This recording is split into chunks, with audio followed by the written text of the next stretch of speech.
ao Connection Delight, o podcast da Florida Connection, onde você estará conhecendo histórias incríveis de amigos, clientes, colegas de trabalho, pessoas que fazem a nossa comunidade ser muito especial. Mas antes de apresentar o convidado de hoje, eu quero pedir para vocês se inscreverem no nosso canal, apertar a campainha e ficar realmente ligado, porque as histórias são super inspiradoras, como vai ser a de hoje também. E hoje eu tenho nada mais, nada menos do que um grande que virou amigo, o Renan Possato, que simplesmente é o pioneiro aqui em Orlando. Já tinha uma bagagem muito grande no Brasil, por isso que ele veio aqui desbravar o mercado de design de sobrancelhas, principalmente com micropigmentação. E aí agora vocês vão conhecer toda essa história maravilhosa. Seja bem-vindo, Renan. Obrigado.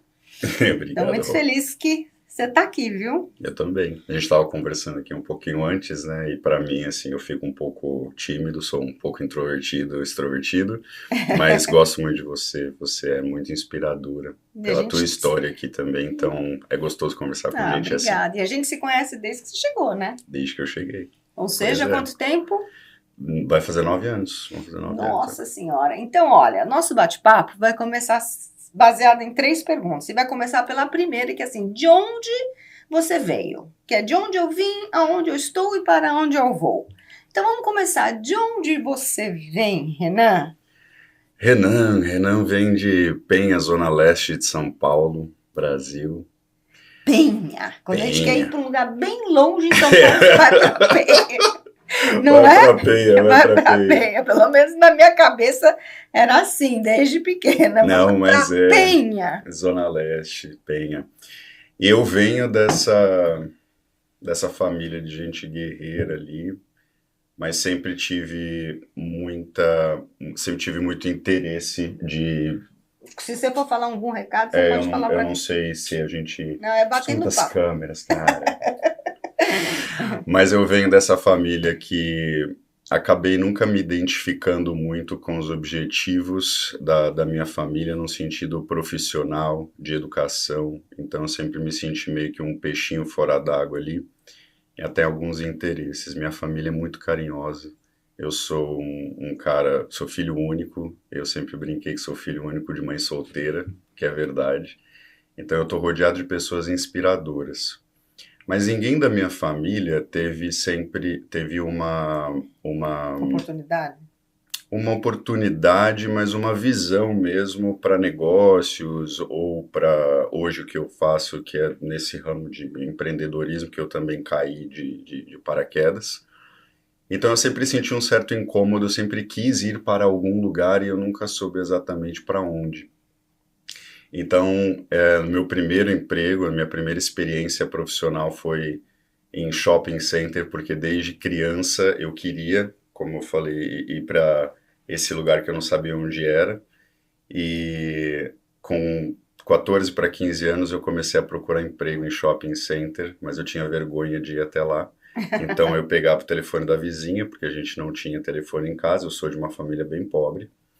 E aí eu pegava o telefone da vizinha, ligava para o shopping, para as lojas de roupa, e oi, tudo bem, vocês estão precisando de gente para trabalhar aí e tal? Quantos anos você tem? Aí eu sempre tive, com 14 para 15 anos, eu comecei a desenvolver essa voz que eu tenho hoje. Então ninguém sabia que você era um menino Ninguém ainda. sabia, e eu também não tinha muita noção, então eu falava assim, eu só quero trabalhar, e se eles me aceitarem com a minha idade, tudo bem. Então eu consegui um emprego assim, eu consegui uma entrevista numa banca de jornal do Shopping Penha, ali. Que legal! E foi assim que eu comecei. Nem poderia, né? Porque eu tinha 15 anos. Mas como é que você entrou pro lado aí da beleza? Porque eu sei que você foi o mentor de muitos profissionais lá, você treinava as pessoas, você me contou essa história uma vez, conta pra gente. Sim.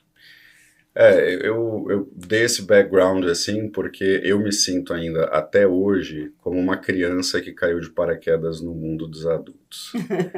Então, quando eu comecei a ter essa minha primeira experiência profissional, foi que eu fui vendo como é que o mundo funcionava, o que o dinheiro poderia me trazer de oportunidade que na minha família até então eu não tinha. E aí comecei a conhecer gente, fora desse espectro ali do meu bairro, da minha família. E essas pessoas foram me mostrando várias oportunidades, né, de trabalho.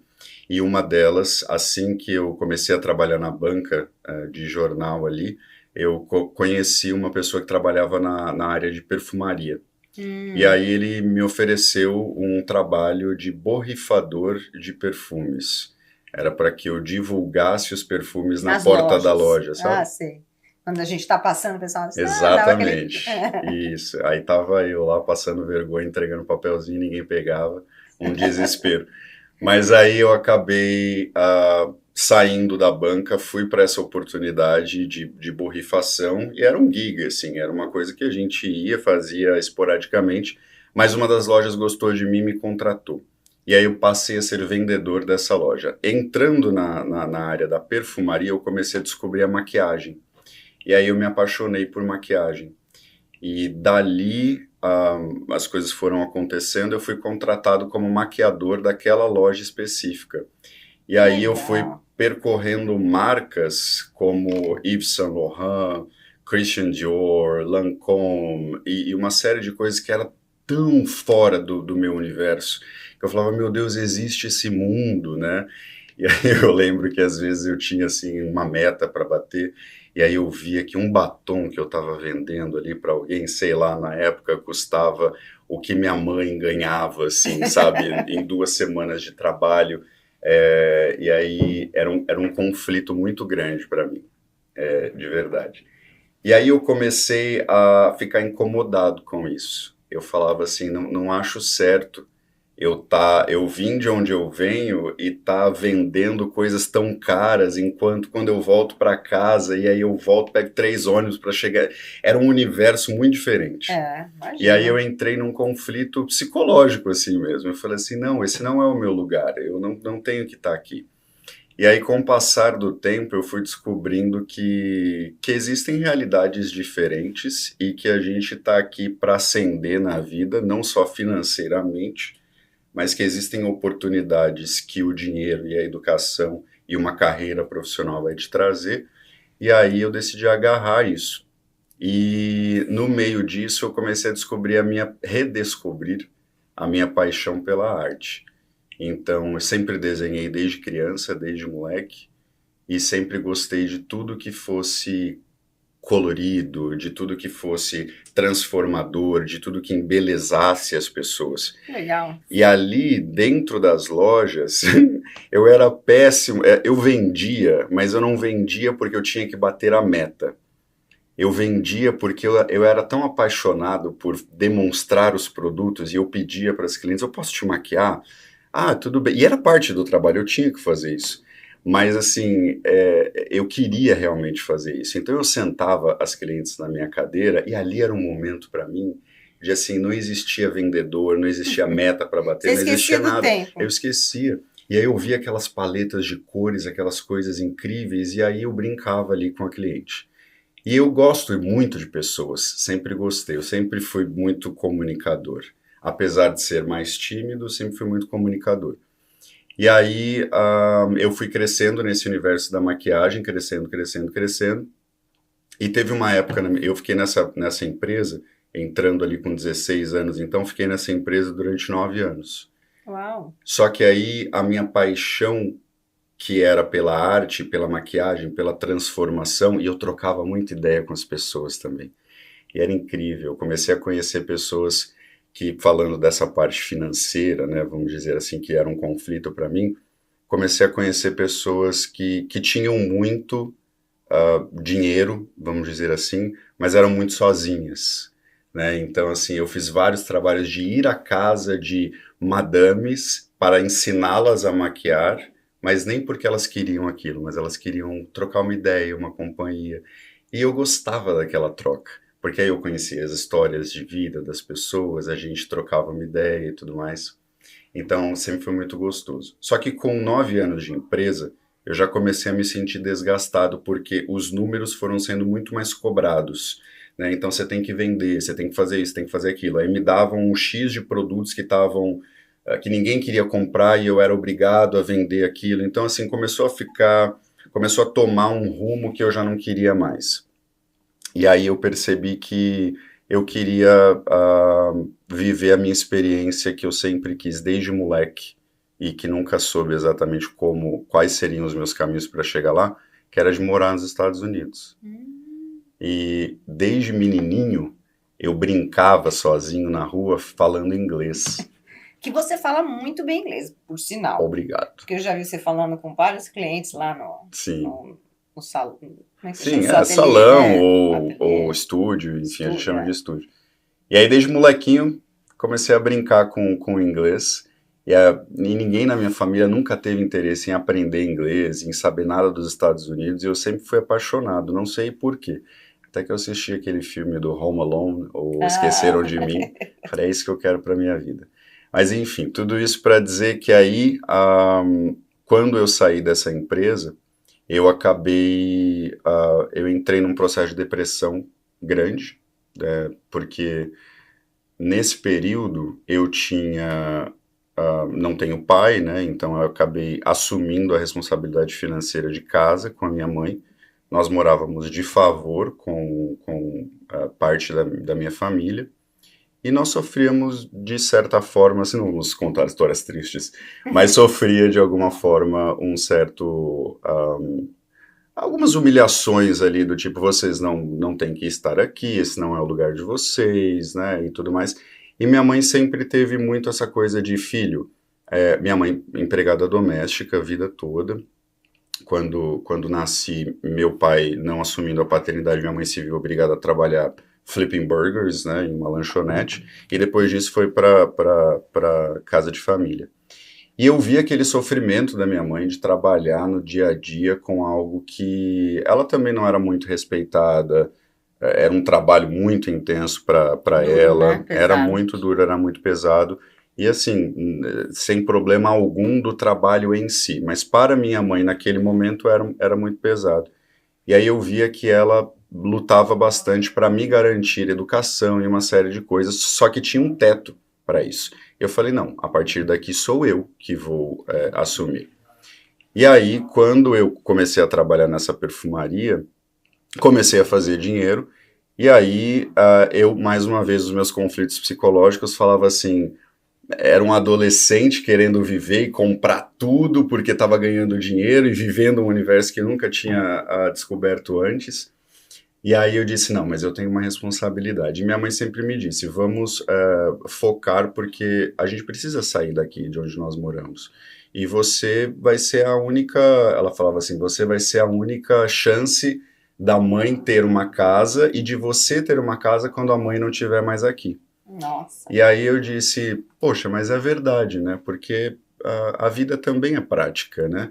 E a gente precisa pensar nessas coisas. Então, muito novo eu comecei a pensar em tudo isso e comprei um apartamento para nós, graças a Deus ali com o esforço do trabalho e tudo mais, comprei um apartamento para nós e nos mudamos para lá. E nessa mesma época eu estava na faculdade, eu sou formado em publicidade e propaganda. Que legal. Sim, isso era mais uma coisa que, crescendo, eu falava, a única forma de eu sair desse espectro, né? E quebrar esse ciclo da minha família, exatamente, seria através da educação e não só do dinheiro, porque hoje eu posso ganhar dinheiro, mas sem educação amanhã pode ser que eu não tenha muito para onde ir. E aí eu decidi fazer psicologia. Só que... Depois da publicidade? Não, antes de começar a publicidade eu decidi fazer psicologia. Porque sempre fui muito filósofo, meus amigos sempre falavam assim, cara, você tem que parar de pensar, velho, porque ou você vai enlouquecer, ou você, sei lá, faz alguma coisa em relação a isso. Eu falei, quer saber, vou tentar a psicologia. Só que não venho de uma família também de estudo, de nada disso, e assim, não quero culpá-los, mas o meio em que a gente vive, ele exerce muito, né, sobre a gente. Influência, claro. É uma influência, não dá para negar isso. E aí eu não tive, assim, muito incentivo, eu mesmo falei, poxa, acho que psicologia não é para mim. Quem sou eu para pensar em fazer psicologia, né? Então, essa dúvida, assim, sempre pairando. E aí eu falei assim, bom, gosto de tudo que é arte, gosto de visual, sou uma pessoa muito visual, vou fazer publicidade. E aí eu comecei a fazer publicidade, consegui terminar a faculdade, mas nesse meio tempo eu entrei em depressão. porque eu estava precisando pagar a faculdade, não era uma faculdade pública, era privada, eu precisava pagar a faculdade, pagar a parcela do apartamento, e eu é que cuidava das contas dentro de casa.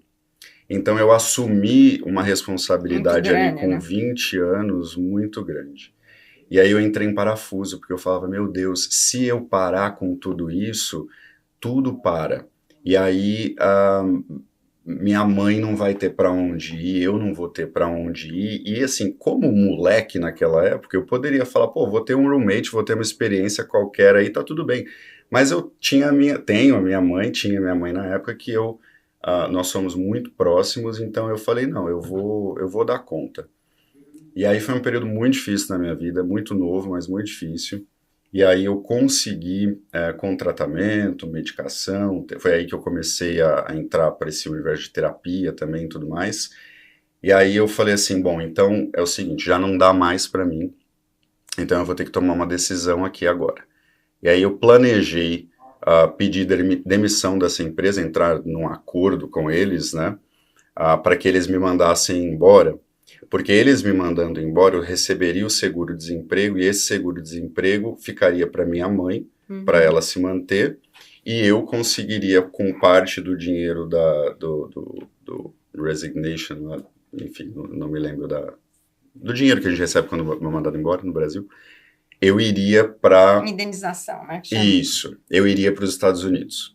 Eu iria ter a minha experiência dos Estados Unidos. E aí tentei meu visto para cá, nessa mesma época. Então consegui, eles me mandaram embora, estava ali recebendo o seguro-desemprego, falei, poxa, vai dar tudo certo. No período em que, acho que eram 6 meses na época, que minha mãe vai receber esse dinheiro, ela vai estar assistida e eu, com certeza, vou conseguir a minha vida nos Estados Unidos que eu sempre quis. E aí eu fui na embaixada, peguei os documentos, felizão, tudo, visto negado. Ih! Yes. Aí E esse jovem na visto. tua idade, imagina que eles vão dar Sim. visto.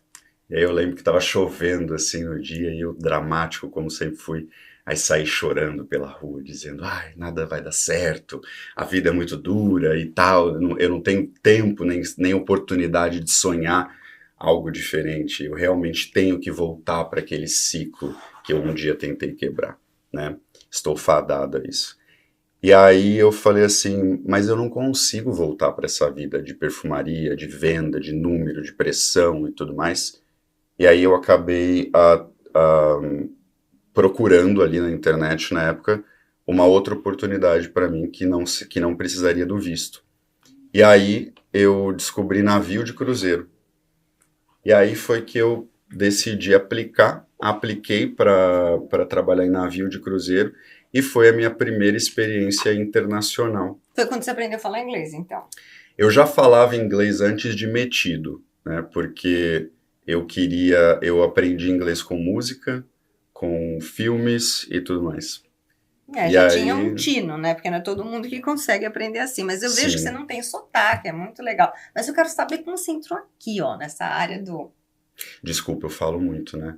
Não, não, É, não, eu quero saber também. é que tudo é contextualizado aqui na minha cabecinha. Mas foi nessa experiência que eu tive no navio e de aprender inglês que eu decidi que quando eu voltasse para o Brasil eu ia tentar de novo O o visto. visto. Só que, enfim, as coisas foram acontecendo de outra forma e eu voltei a trabalhar na MAC. Ah, tá. Mais uma vez caí para o universo da maquiagem. Os números começaram a bater de novo, eu comecei a ficar incomodado com isso de novo e falei, meu Deus, para onde eu vou? E aí eu lembro que num desespero de achar que eu ia entrar em depressão de novo por estar voltando naquele mesmo cenário, passa um amigo meu na frente da loja da MAC, eu converso com ele e pergunto o que ele estava fazendo da vida, porque ele também era maquiador. Ele diz, não aguentei mais, saí. Aí eu falei, pelo amor de Deus, me diga, para onde você foi que eu quero ir junto? E aí ele falou que estava trabalhando para uma grande franquia de sobrancelhas na época como Ah, treinador. Então tudo isso para dizer até para ser um pouco mais coerente com as perguntas do teu podcast, né? De onde eu vim, aonde eu estou e para onde eu vou, acho que eu não conseguiria falar sobre isso de uma forma intensa se eu não contextualizasse. Então, Foi nessa jornada toda que eu decidi de cabeça entrar em algo totalmente novo, que seria a E sobrancelha. era pioneiro lá também, né? Era muito novo Sim, naquela a época. gente tá falando aí de... Eu tô com 38 anos agora. Pô, isso Tá conservado, tem hein, que... Renan? Botox, querida. É, são 15 anos, né? 15 anos, mais ou menos. E aí foi que eu entrei nessa onda com ele. Eu não tinha noção nenhuma de sobrancelha, a não ser a maquiagem que eu fazia. E aí ele me disse, cara, só de você ter essa experiência de perfumaria, de vendas, e você é uma pessoa que fala e tal, então tá de boa. A gente precisa de treinadores para treinar micropigmentação de sobrancelha. Eu nunca tinha ouvido falar na vida. Falei, topo, bora, vamos. Aí ele assim, manda o currículo para essa pessoa, que é Que o chefe legal. ali do negócio. E aí eu lembro que eu saí, pedi para sair, para tomar um café na loja, saí, mandei o currículo e essa pessoa, que era responsável por contratar, me respondeu na mesma hora e disse assim, me manda só alguns trabalhos de maquiagem teu. E aí eu mandei, essa pessoa falou, você tá contratado. Juro pra Uai, você, que foi assim, foi eu, legal. tipo, eu saí do café e essa pessoa falou, tá contratado. Aí eu lembro que eu voltei para a MAC, falei, meu Deus do céu, eu não preciso mais trabalhar em chão de loja, não quero mais, não aguento mais. E aí eu falei assim, e muito impulsivo, muito novinho na época, eu cheguei para eles no mesmo dia e falei assim, olha, eu acho que eu não vou ficar mais aqui, porque eu quero uma outra oportunidade tal de trabalho. Mas como assim, Renan? Tal, eu vendia muito bem lá na MAC na época. E aí, enfim, acabei terminando meu contrato com eles e comecei nessa empresa de micropigmentação. Tive um treinamento muito básico do que era sobrancelha, de como fazer, do que era micropigmentação. E assim, sempre tive pavor de agulha e de sangue. Me colocaram para fazer uma micropigmentação depois de uma semana de imersão do que seria esse trabalho. E eu tremendo, tendo que ensinar uma turma, que já me deram uma turma, Meu junto com Deus, um que louco. treinador, É porque você claro. é talentoso, você faz muito bem feito. Olha minha Cara, sobrancelha aqui. eu acho que é exatamente, exatamente. Aliás, você falou que tá vencida, né? Tá Já vencida, conto pra ótimo. todo mundo. Tá Você falou pra vencida, mim, né? tá na hora de fazer. E aí foi isso. Acabei nessa primeira experiência que eu tive, eu fiquei um tanto preocupado, porque eu lembro que eu estava ali fazendo a sobrancelha, falando, meu Deus do céu, eu estava fazendo isso no papel ontem, agora eu estou aqui no rosto de uma pessoa, né? Até muito irresponsável da empresa na época. E aí acabei fazendo isso. O primeiro sangue que eu vi naquela sobrancelha, no final do dia eu disse, não é para mim, não vou dar conta de fazer isso, me E deu, desculpa, né? não vou fazer. E eu tinha um chefe que é um cara muito inspirador, o nome dele é Marco Porto, ele era o dono dessa franquia, uma franquia chamada Espadas Sobrancelhas, uma franquia que começou assim com uma lojinha no Rio de Janeiro, e na época, há 15 anos, quando eu saí da empresa, fiquei 3 anos com eles, eles já estavam com mais de 500 franquias vendidas no Brasil inteiro. Nossa Senhora, tudo isso? Numa época em que nem se dava tanta importância para a sobrancelha, então cresceu muito. Verdade. E enfim, depois dessa experiência eu decidi, falei, não, eu vou ficar porque também não dá para ficar vivendo assim, né? Pô, desistir só porque teve um medo inicial ali. E aí eu comecei a entrar nessa onda de, não, então eu vou me desafiar e vou aprender. E olha, modéstia à parte, eu fui muito bem e eu comecei a receber promoções nessa empresa, nesse curso de 3 anos. E eu fui ali com eles, eu acabei sendo um parceiro do dono, que era quem tinha um olhar direto para desenvolvimento de produto, de desenvolvimento das franquias em si. E ele começou a ver em mim esse outro potencial que não só do hands-on, da mão, da prática, da técnica, Mas de treinamento. mas de treinamento, mais uma vez. Então eu passei a ser o coordenador da equipe de treinadores da franquia. Eu treinava também, então nós íamos para as franquias e ficávamos, para os novos franqueados, ficávamos uma semana com esse franqueado para prepará-lo tanto para a parte técnica quanto para a parte de marketing, para todo o operacional daquela empresa. E eu fui me apaixonando por isso, a parte de treinamento, de desenvolvimento de pessoas. Então, porque era mútuo, né? Eu me desenvolvia e desenvolvia pessoas. Era muito engraçado porque, né, meu Deus, eu falo muito. Tem break, alguma coisa? Me fala. Não tem break não. Vamos Já estamos quase no Quase no onde você final. está. Exatamente. E aí, enfim, vou tentar encurtar, mas um aspecto muito interessante para mim, Rô, da minha vida e trajetória profissional, foi que eu nunca pensei em dinheiro no primeiro lugar, apesar de ter vindo de uma família mais pobre. Eu sempre pensava que tinha que ter alguma coisa a mais que me motivasse. E quando eu estava treinando essas pessoas, eu via que tinham pessoas na mesma situação que eu vim. Pessoas que estavam buscando o primeiro emprego para sair de uma situação. Muitas vezes peguei muitas meninas treinando de miséria, que não tinham nada. E que, assim, essa oportunidade de fazer sobrancelha, que era algo tão underestimated, né? Era tão... vai fazer sobrancelha, desvalorizada. Vai fazer sobrancelha, tá? Não vai dar em nada e tudo mais. E isso eu devo a esse grande empreendedor que é o Marco Porto, porque ele acreditou nessas pessoas também, né? Porque a estrutura do negócio era, claro, para o franqueado ter uma renda, mas ao mesmo tempo quem estava entrando para trabalhar estava começando a ter ali uma valorização desse tipo de trabalho muito grande. Onde que começou a micropigmentação de sobrancelhas? Em que país, você sabe? Quem que inventou essa técnica? Na verdade, a micropigmentação de sobrancelha é uma variação da tatuagem em si, né? Então, a gente teve ali nos anos 80 um boom de micropigmentação. De sobrancelha? De sobrancelha. Nossa, eu não lembro disso. Maquiagem definitiva.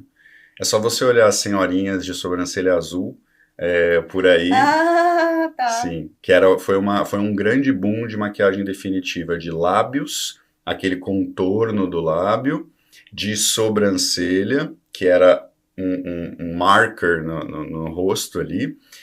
Não tinha técnica nenhuma de realismo, de hiperrealismo como a gente tem hoje, e de olhos, né, daquele contorno dos olhos. Então isso foi... em volta aqui, né, para marcar. Exatamente.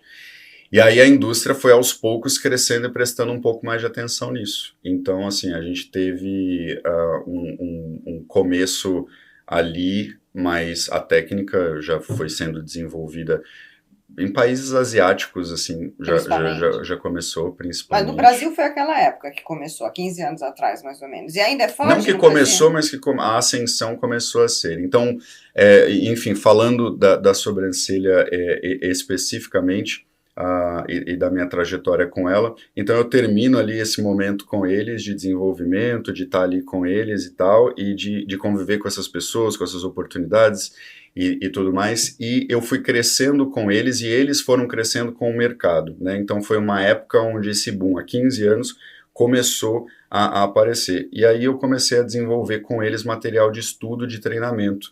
E foi aí que eu também comecei a buscar mais conhecimento junto com essa empresa para que a gente entregasse um trabalho cada vez melhor. E eu já estava ali com eles há 3 anos e foi quando eu tive a oportunidade de vir para os Estados Unidos a primeira vez para fazer um treinamento, para abrir, na verdade, uma franquia de sobrancelha em conjunto, aqui nos Estados Unidos, em conjunto com uma empresa grande de nails, que eles têm aqui, chamada Regal Nails. Então, a proposta era que nós... Que faz unha. A proposta era que nós abríssemos um negócio misto de sobrancelha e de unhas. E aí eu vim para cá, para os Estados Unidos, ainda com essa empresa, abri com eles, e aí me apaixonei por aqui, né, pelos Estados Unidos. Falei assim, pô, essa foi a minha entrada daquilo tudo que não deu certo lá no passado, acabou dando da melhor forma possível, que eu desenvolvi uma nova profissão, uma nova paixão, e uma entrada quase orgânica de volta nesse país que tinha me negado antes, mas em situação muito melhor de aproveitamento, né, dessa oportunidade. E aí voltei para o Brasil e pedi demissão também. E voltou de vez. Que aí eu pedi para eles, falei assim, olha, me apaixonei por sobrancelha, quero muito continuar, vamos fazer o seguinte, posso ser o correspondente internacional da marca lá para vocês? Não, a gente não tem essa intenção e essa ambição agora no momento, então não dá. E aí eu me vi na mesma situação, falei, e agora, né? Não posso deixar minha mãe sem uma renda, eu ainda estava cuidando de tudo financeiramente, e aí eu vou usar a mesma técnica. Aí conversei com eles, eles me mandaram embora, peguei o seguro-desemprego, dei para minha mãe, e aí ela ficou ali tendo esse respaldo financeiro, e aí eu vim para os Estados Unidos para tentar a vida. E foi aqui nos Estados Unidos, trabalhando para essa franquia, não para essa franquia, mas era uma franqueada de lá que eu já tinha conhecido, que estava abrindo o negócio aqui nos Estados Unidos e precisava de alguém também com o meu know-how para conseguir, né, dar um upgrade ali no negócio. E foi assim que eu consegui entrar nesse mercado de E micropigmentação quando aqui. você começou aqui, também era novidade aqui, não era? Sim. E é isso que Porque foi muito interessante, eu não cara. me lembro de ter isso antes de Não você tinha. surgir, Não assim, tinha. que os americanos fizessem, entendeu? Já quando eu cheguei aqui nos Estados Unidos, especificamente em Orlando, já existiam alguns profissionais, inclusive brasileiros, porque a gente tem muito essa visão da beleza, né, e desse mercado muito específico, né, poxa, sobrancelha, né, aqui nos Estados Unidos era muito comum as sobrancelhas serem como, vamos fazer a unha, e ali no fundo do quarto tem alguém que vai lá e vai fazer um waxing, mas não existia a ideia de design de sobrancelha com base no visagismo, que é o lance de você olhar para a pessoa, para o rosto, né? estrutura óssea, estrutura muscular e tal, e aí desenhar algo que seja próprio para aquela pessoa. Não tinha esse olhar, né, esse cuidado. E aí, isso eu tenho... Não tenho certeza, mas eu arrisco dizer que muito brasileiro trouxe isso para cá, assim, né, porque quando eu cheguei realmente... Era muito escasso, ninguém sabia o que era um Então, design de depois que eu sobrancelha. te conheci, depois de um tempo, aí comecei a ver fulaninha, ciclaninha. Sim. Mas você foi pra mim, assim, olha que, né, conheço a Você, comunidade sim. brasileira muito bem. E realmente eu não conhecia outra pessoa. Foi você que começou com isso, dava até medo. Falei, ai meu Deus, será que eu vou fazer? Aliás, eu demorei um pouco, né? Depois que a Camila, tá? Acho que outras pessoas fizeram. Falei, então Uma tá bom, galera, então eu vou fazer. vamos lá fazer. Exatamente. E nessa empresa que você me conheceu trabalhando aqui, que nós fizemos a sua sobrancelha pela primeira vez, essa empresa, ela fazia duas micropigmentações, assim, sei lá, no mês, né? Porque era muito novo aqui, não por incompetência da empresa ou nada disso, mas era muito novo aqui. E quando eu cheguei com sangue nos olhos. Eu falei assim, não, eu tenho que fazer a minha vida aqui, eu amo a sobrancelha, eu amo esse mercado, e o que está acontecendo que a gente não está fazendo? Vamos lá, né? Vamos fazer. E aí eu comecei E na época, há 15 anos, porque a nossa tecnologia é ridiculamente, né, rápida, não existia tanta interação com Instagram, com Facebook, essas coisas todas. Então, assim, era no boca a boca mesmo, e aqui é um lugar muito abençoado, né? Porque esse boca a boca funciona muito. Então eu comecei a fazer o trabalho, e vou te dizer que a micropigmentação, como a gente conhece hoje, que a gente chama de microblading aqui, ou lá no Brasil, até eu falei para você micropigmentação, mas no Brasil eles chamam muito de fio a fio, né? Então esse fio a fio já não tinha micropigmentação, que era essa mais esfumadinha, uma sobrancelha inteira, né? Numa técnica mais de maquiagem. O fio a fio realmente não existia. Existia, mas era muito escasso. E eu não sabia fazer fio a fio. E eu falava, mas é isso que vai, na verdade, fazer crescer o interesse das pessoas pela micropigmentação. E aí eu lembro que na época eu fui aprender a fazer micropigmentação no YouTube. Nossa, o fio a fio.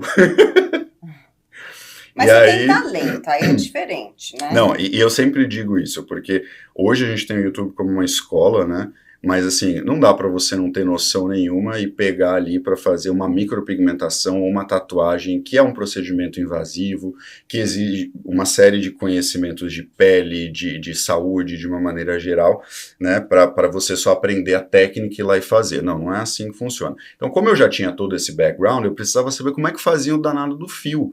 E aí eu fui crescendo junto com eles ali, comprando os produtos que tinham que comprar, fazendo as minhas práticas em silicone também, os meus desenhos em papel, em lápis e tudo mais. Peguei algumas cobaias ali de dentro mesmo da empresa e comecei a fazer, até que eu falei assim, é assim que faz. E comecei a trazer a micropigmentação fio a fio para essa empresa que eu comecei a trabalhar. E aí foi um boom. Aí os clientes começaram a entender o valor da sobrancelha de uma maneira que não era tão riscado, tão marcado, tão azulado como todo mundo via. É, bem natural, Sim. Bem tranquilo. Deixa eu te fazer uma pergunta. Você que é especialista nisso, quando você anda assim, você entra aqui no escritório e encontra com uma menina, você já olha Você fica com esse vício de olhar a sobrancelha de todo mundo? Eu gosto muito de olhar no olho das pessoas, né? Então é muito Não, difícil eu não olhar para a sobrancelha. Não, mas aí você já fala, putz, podia melhorar um Não, pouquinho. mas é bem isso. Eu já olho no olho Você do podia povo. dar um E aí não tapa tem aqui, como. ou tá demais, né? É um conflito para mim, porque às vezes eu falo assim, gente, mas é falta de educação, né? Eu dizer que eu trabalho com sobrancelha e oferecer alguma coisa, porque eu sempre olho. Não tem como não olhar. Não. E eu sou viciado em olhar para alguém e dizer assim, nossa, se fizesse isso daqui, ficaria melhor, né? Ficaria mais bonito. Então tem um limite ali pra gente dizer. Eu sou bem assim também. Eu quero dar palpite de tudo. Na casa, que eu vá. Imagina, comigo nas casas, né? Puxa, não quer quebrar essa parede aqui. Não tem como não. Não dá. A gente realmente fica meio que viciada no que a gente faz. E eu acho que é isso que também te traz o teu sucesso, né? Esse olhar de querer realmente fazer o negócio acontecer. Né? E eu acho que aqui o público americano, principalmente, que foi o público que mais me acolheu aqui, na verdade. Isso que eu ia te perguntar. Hoje você tem muitos clientes americanos, não tem? Na verdade, eu comecei com mais cliente americano e hispano, porque até a estratégia de marketing que a gente tinha ali, ela não era em português. Porque a ideia é, estamos nos Estados Unidos, vamos vender em inglês. Mas não para segregar e dizer, vamos vender só para americano. Não, mas estamos aqui, vamos viver a América, né? Do Norte. E aí, com isso, muitos clientes americanos vieram. E eu acredito que justamente por ser algo totalmente novo para o americano, não só a técnica em si, mas o cuidado. Porque o atendimento de beleza ao público no Brasil sempre foi com muito cuidado. E aqui no americano, time is money. Né? Então, assim, mas como assim você vai ficar 15, 20 minutos comigo para fazer minha sobrancelha? Conversando comigo de como é que é uma estrutura de rosto, de que minha sobrancelha precisa ou não. É só minha sobrancelha. Pega um waxing ali, faz e acabou. 15 minutos arranca só o pelo. Para o design, né? Porque a confecção, a micro mesmo, demora o quê? Isso falando do design. Mas a micropigmentação ela vai demorar ali umas 2 horas, né, pra gente fazer. Só que eu lembro que a minha primeira cliente americana que eu atendi aqui, quando eu vim para fazer aquela imersão... A minha reticência de fazer essas coisas é porque eu tenho muita paciência para ficar 2 horas. Eu sei, ela não tem paciência. Eu sei que você sabe. Cara, nossa, nem pinto o cabelo por causa disso. Mas a maior parte, assim, dos americanos, assim, são assim como você também. Mas existe um momento que você... Mas eu tô mudando. Tô ficando mais tranquila. Exatamente. Eu tenho percebido isso. Tô curtindo mais. Meu tempo, meu momento. Às vezes eu nem terminei de fazer a sobrancelha dela, mas eu falo qualquer coisa, assim, ela já tá com o pezinho fora da maca, eu falo, eita mulher, volte aí. Aí ela volta e a gente termina. Mas eu lembro que quando eu atendi a minha primeira cliente americana, que eu fui dar toda aquela atenção para ela e tudo mais, ela também ficou incomodada. Mas no final do atendimento, minha primeira cliente americana, ela foi lá e eu nem sabia o que era tip, né, gorjeta. No final do atendimento, ela me deu o dobro do que valia o serviço. Ela falou assim, olha, eu não estou acostumada de ficar tanto tempo assim com um profissional, mas eu nunca recebi tamanha atenção, então obrigado, foi gostoso. E aí, a partir disso, assim, eu fui entendendo que não dava para demorar tanto, porque não era desse padrão, desse público, mas ao mesmo tempo tinha um nicho que precisava ser preenchido, que era de dar atenção a essas pessoas. Então, eu acredito que a micropigmentação aqui, e principalmente de nós brasileiros, ela teve um grande sucesso, não só pela técnica em si, mas também por tudo que envolve aquele atendimento. Eu acho que é isso mesmo. Sim. E aí você abriu o seu próprio estúdio, que é uma delícia, muito chique, muito fofo. Sim. E para onde você vai? Porque eu sei que agora você quer fazer coisas novas. Sim. A tatuagem, né? Eu abri esse estúdio depois de trabalhar com essa empresa, tive essa minha empreitada sozinho aí, que tem sido muito boa. Então, eu já estou com o meu estúdio há 7 anos e...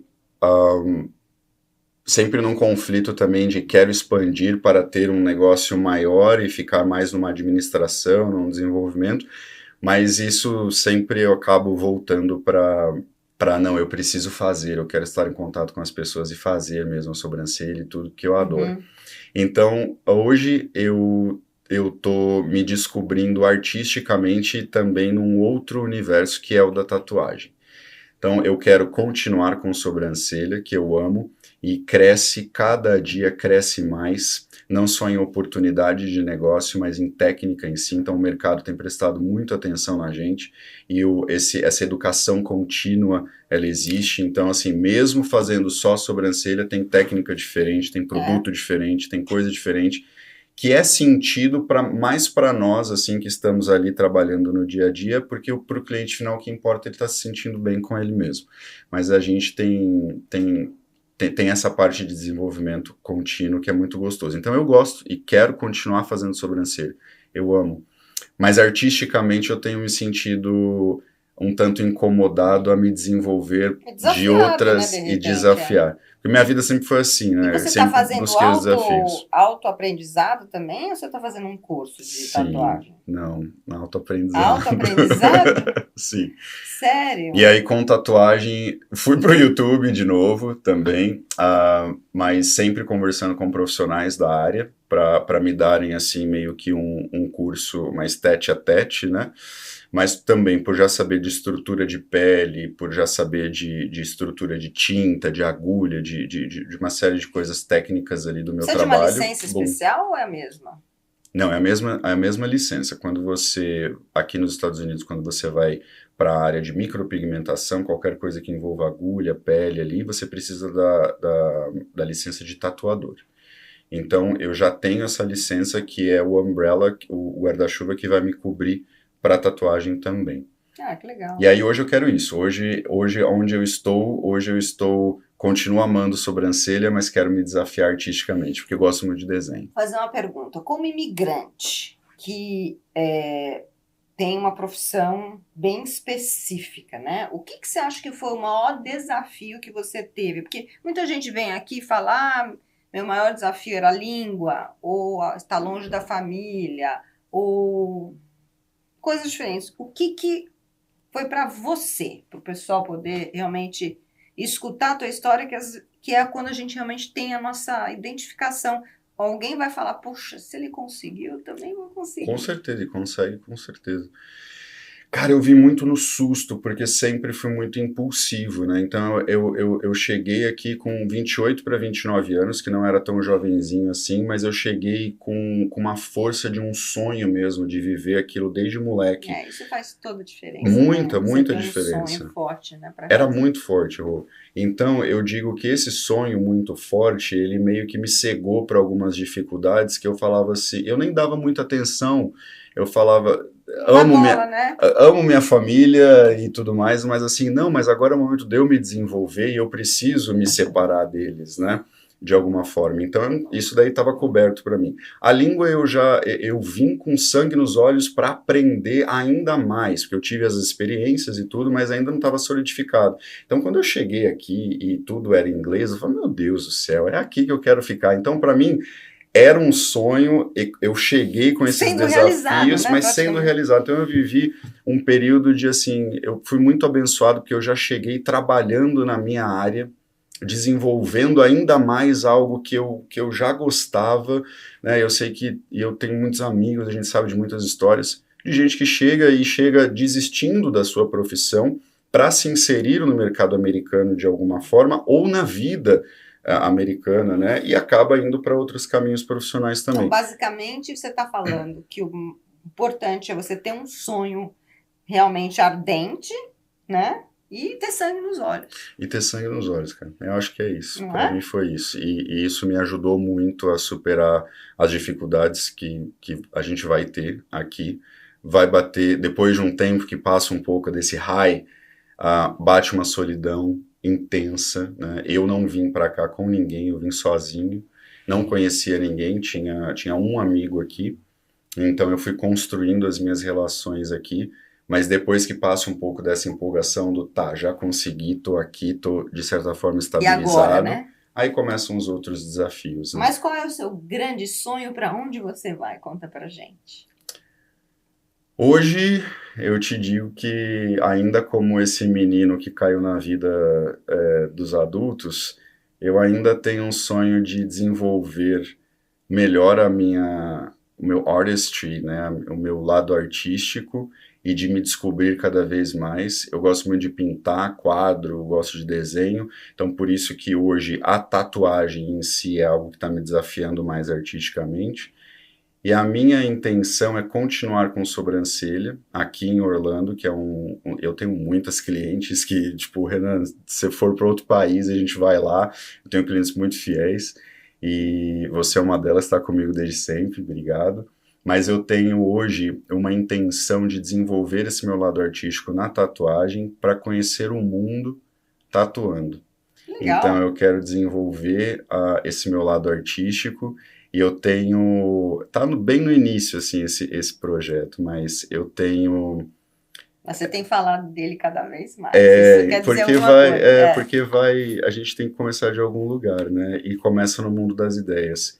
E aí eu tô materializando cada vez mais os meus estudos, a tatuagem, porque o meu desejo é realmente conhecer países diferentes, histórias diferentes, pessoas diferentes, tatuando. Excelente, adorei essa ideia. E é essa troca, sabe? Porque eu sempre, e até peço Desde que você volte de vez em quando para fazer a sobrancelha da gente, tá? Pode viajar quando você quiser. Com certeza. E até só para finalizar assim, né? Eu fiz esse contexto imenso da minha vida, mas para dizer que eu sempre tive essa necessidade de estar em contato com pessoas, com histórias, e para que isso refletisse na minha e tivesse um propósito além de ganhar dinheiro, né? Além de ter uma ideia de crescimento profissional e tudo mais, mas sempre teve muito esse envolvimento pessoal de crescimento mútuo. E eu vejo na tatuagem uma coisa muito interessante que não tem tanto na sobrancelha. Muita gente que pede hoje para fazer, porque eu estou começando timidamente, mas já estou começando a tatuagem, muita gente pede, quero tatuar isso daqui que é o símbolo que me lembra minha mãe, já falecida, tem uma quero mensagem. Isso, tem uma mensagem. É como a minha, né, que acho que você não conhece, que é o símbolo do câncer de mama. E aí? Cheio e de todas essas coisas. Aí, exato. E isso daí tem uma história, né? Então eu tô te tatuando ali, a gente tá conversando, eu tô te conhecendo, por que disso, por que daquilo. Então é isso. E pessoalmente, para mim, realmente vai ser muito gostoso eu continuar esse meu desassossego desde moleque de querer ir para os lugares, de querer conhecer e falar outras línguas. Eu espero que você tenha muito, muito sucesso e que você inspire muitas pessoas. E para finalizar, você quer dar uma mensagem, pessoal? Pô, cara, falando então dessa coisa desse mote, né, do podcast, que é de onde você veio, onde você está e para onde você quer ir, e a gente falou bastante de sonho aqui e tudo mais, que a gente realmente consiga se conectar cada vez mais conosco, com a nossa história, de lembrar de onde a gente veio, do porquê que a gente escolheu estar onde está hoje, e que o futuro seja realmente um desenrolar natural de uma verdade interna que a gente está conseguindo acessar hoje, assim, sem tanto quero que seja assim, quero que seja assado. Planejamento é importante, mas a vida é maior do que a gente, né? Então, bacana. Vamos lá. É isso aí. Adorei. Muito obrigada, viu? Obrigado a você! Achei que eu não ia dar conta, mas não dei conta. Gente, olha, fique ligado no nosso canal, se inscreva, não esquece, aperta a campainha, porque, olha, toda semana a gente tem uma história extremamente inspiradora. Tamo junto.